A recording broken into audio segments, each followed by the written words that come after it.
위기의 대한민국 중년 남성들, 그 문제와 원인. 지난주 대학 동창 모임에서 있었던 일입니다. 오랜만에 만난 친구 하나가 눈에 띄게 야위어 있었습니다. 물어보니 회사에서 명예퇴직을 당했다고 했습니다.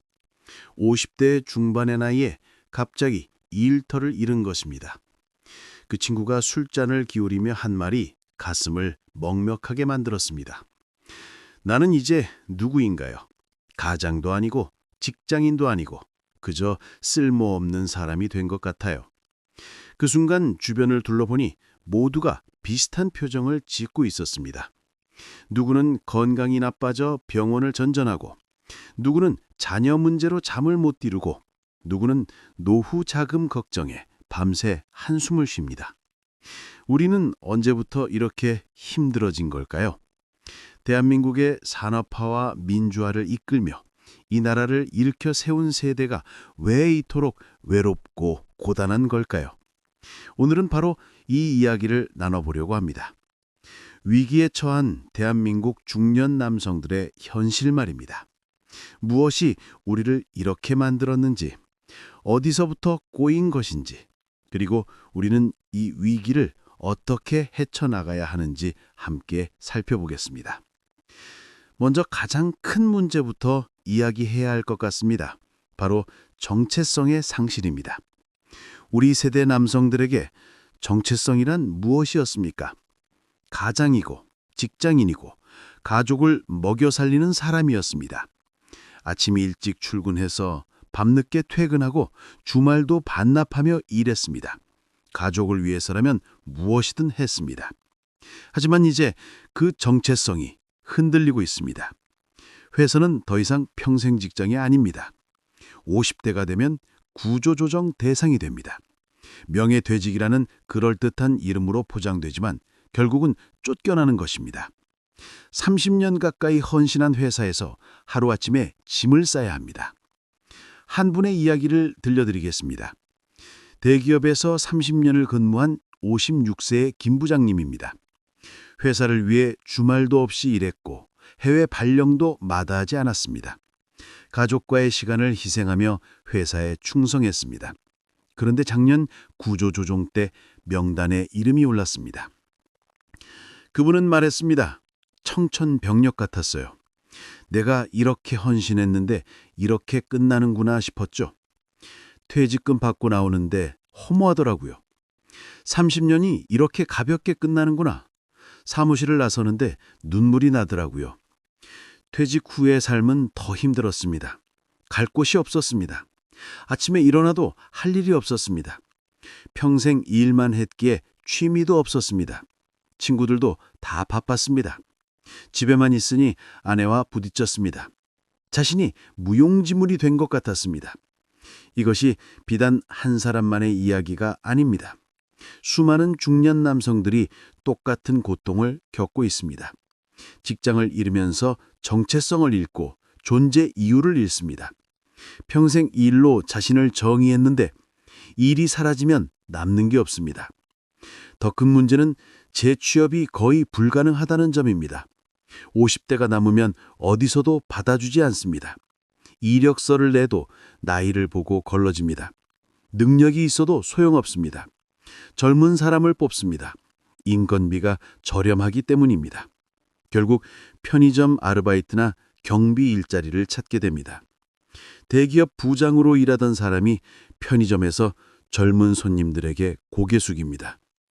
그 굴욕감과 상실감을 어떻게 설명할 수 있을까요? 자존심이 무너지고 자존감이 바닥을 칩니다. 그런데 왜 이런 일이 벌어진 걸까요? 원인을 찾아가다 보면 여러 가지가 보입니다. 먼저 경제 구조의 변화입니다. 과거에는 회사가 성장하고 경제가 확대되었습니다. 일자리가 늘어났고 나이 들어도 자리가 있었습니다. 하지만 이제는 다릅니다. 경제 성장률이 낮아졌습니다.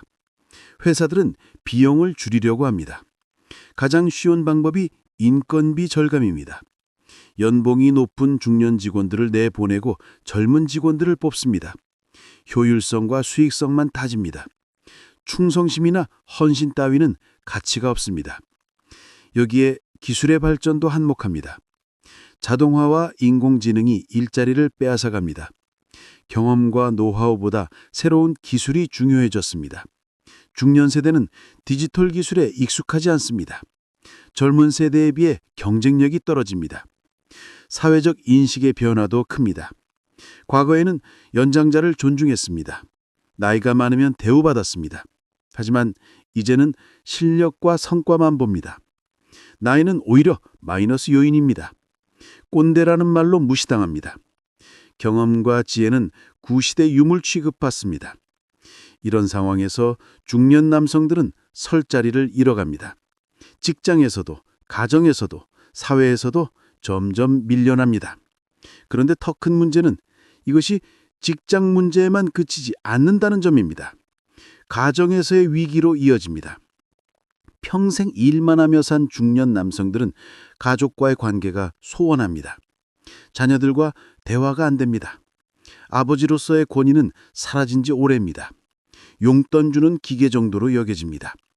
퇴직하고 집에 있으면 오히려 눈칫밥을 먹습니다. 아내와의 관계도 어렵습니다. 수십 년을 함께 살았지만 정작 서로를 잘 모릅니다. 대화 주제가 없습니다. 24시간 함께 있으니 갈등이 생깁니다.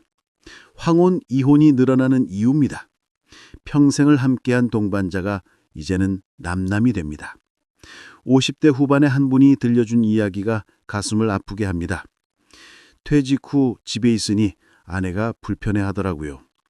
부엌에 가면 방해된다고, 거실에 있으면 TV 보기 불편하다고 해요. 내가 이 집에서 설 자리가 없더라고요. 평생 이 가족을 위해 일했는데 이제는 짐이 된 것 같아요. 이런 상황이 반복되면 우울증으로 이어집니다. 실제로 중년 남성의 우울증 비율이 급증하고 있습니다. 문제는 남성들이 우울증을 잘 드러내지 않는다는 점입니다. 힘들다고 말하는 것을 약함으로 여깁니다. 참고 견딥니다. 그러다 극단적 선택으로 이어지기도 합니다. 통계를 보면 중년 남성의 자살률이 다른 연령대에 비해 높습니다. 특히 50대의 자살률이 심각합니다. 경제적 어려움, 가정 문제, 건강 악화 등이 복합적으로 작용합니다. 도움을 요청하지 못하고 혼자 감당하다가 무너집니다. 여기에 건강 문제까지 겹칩니다. 젊은 시절 일에 매진하며 건강을 돌보지 못했습니다. 술과 담배로 스트레스를 풀었습니다. 운동할 시간이 없었습니다. 그 결과가 중년에 나타납니다. 고혈압, 당뇨, 심장병, 암 등 각종 질병이 찾아옵니다. 건강이 나빠지면 경제적 부담도 커집니다. 병원비가 만만치 않습니다. 일을 못하니 수입은 줄어들고 지출은 늘어납니다. 노후 자금이 빠르게 소진됩니다. 불안과 두려움이 커집니다. 이것이 다시 스트레스가 되어 건강을 더 악화시킵니다. 60대 중반의 한 분은 이렇게 말했습니다. 젊을 때 건강은 믿고 일했어요. 밤새워 일해도 괜찮았어요. 그런데 50 넘어가니 몸이 말을 안 듣더라고요. 여기저기 아프고 병원 다니는 게 일상이 됐어요. 이럴 줄 알았으면 건강관리를 했어야 했는데 후회해도 소용없어요. 경제적 문제도 심각합니다. 퇴직금을 받아도 노후 자금으로 부족합니다. 자녀들 결혼 비용 지원하고 나면 남는 게 별로 없습니다.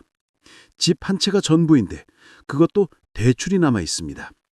국민연금만으로는 생활이 어렵습니다. 더구나 부모 세대를 부양해야 하는 경우도 많습니다. 샌드위치 세대라는 말이 괜히 나온 게 아닙니다. 위로는 부모를 봉양하고 아래로는 자녀를 지원해야 합니다. 자신의 노후는 준비할 여유가 없습니다. 이것이 대한민국 중년 남성의 현실입니다. 그렇다면 왜 이런 일이 벌어진 걸까요? 근본적인 원인을 따져봐야 합니다.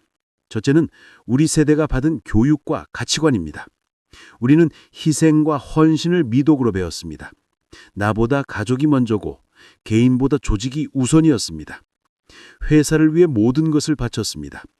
회사가 잘 되면 나도 잘 될 것이라고 믿었습니다. 충성하면 보상받을 것이라고 생각했습니다. 하지만 그것은 착각이었습니다. 회사는 필요 없으면 버립니다. 충성심 따위는 돈으로 환산되지 않습니다. 가정에서도 마찬가지였습니다. 가장으로서 책임을 다하면 존경받을 것이라고 믿었습니다. 돈만 잘 벌어다 주면 된다고 생각했습니다. 하지만 가족은 돈이 아니라 시간과 관심을 원했습니다. 대화와 교감을 원했습니다. 그것을 주지 못한 채 늙어버렸습니다. 둘째는 사회 구조의 변화입니다. 우리가 젊었을 때와 지금은 완전히 다른 세상입니다. 평생 직장의 개념이 사라졌습니다. 연공 서열이 무너졌습니다. 나이와 경험이 더 이상 자산이 아닙니다. 하지만 우리는 그 변화를 받아들이지 못했습니다. 여전히 과거의 방식으로 살려고 했습니다. 젊은 세대를 이해하지 못했습니다. 새로운 기술을 배우려 하지 않았습니다. 변화에 적응하지 못한 채 밀려났습니다. 시대가 요구하는 것과 우리가 제공할 수 있는 것 사이의 간극이 너무 컸습니다. 셋째는 정부와 사회의 무관심입니다.